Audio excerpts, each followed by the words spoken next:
Hello everyone and welcome back to our channel. So for today's episode is gagawa tayo ng rice cooker strawberry cake.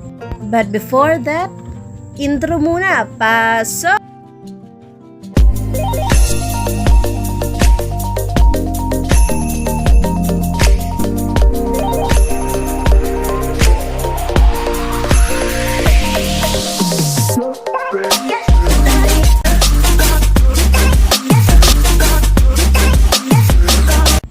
Hello guys! Welcome back ulit sa ating channel. So for today's episode is gagawa tayo ng rice cooker strawberry cake. First is magigrease lang tayo ng konting oil, pwedeng butter or margarine ang inyong gamitin.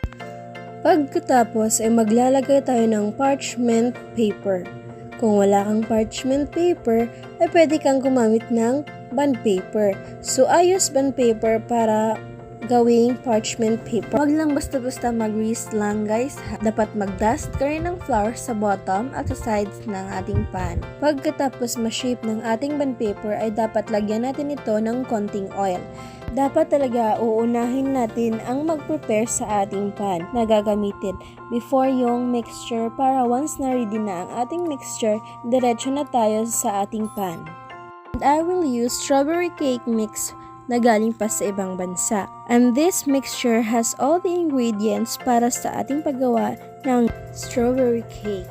Meron na po itong sugar, wet flour, cornstarch, skimmed milk, emulsifiers, and strawberry flavor. Lagay lang po natin ang ating cake powder sa isang malinis at dry na bowl. Ito po ay 500 grams cake powder. At maglalagay po tayo ng 1/3 cup of oil or 75 ml and 1 cup of cold water or 150 ml and 3 eggs.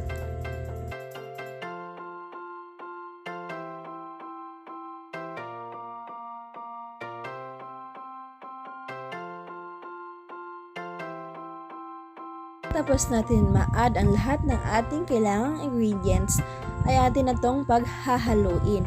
Pwede kang gumamit ng electric hand mixer in a high speed. Pagkatapos ng 4 minutes ay magiging sticky na ang ating mixture. Ang disadvantage po ng paggamit ng mano-mano ay matatagalan ka sa paggamit sa ating sticky mixture.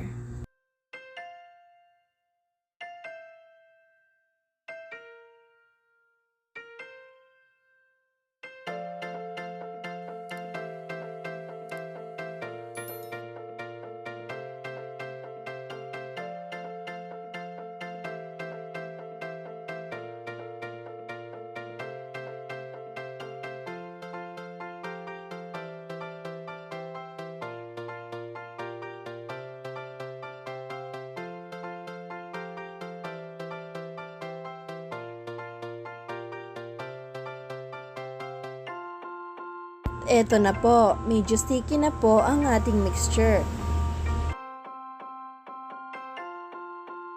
At eto na po ay ready na po itong i-transfer sa ating rice cooker pan.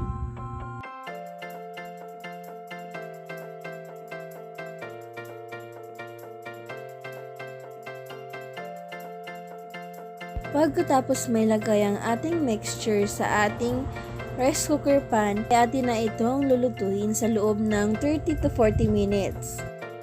Pan lang po natin ito.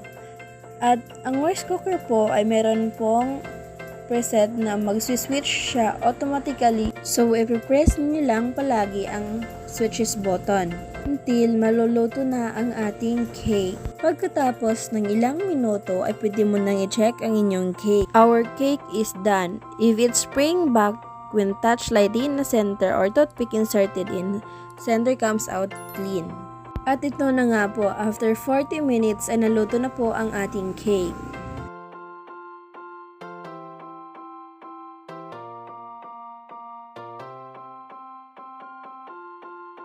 At ito transfer na nga po natin ang ating cake. At ito na po ang ating cake. Strawberry cake na niluto sa rice cooker. Wala po akong piping bag, kaya po ay gumamit na lang po ako ng chocolate. Tinunaw ko po ito at ginawang toppings.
At ready to serve na po nga ang ating strawberry cake. Iman time!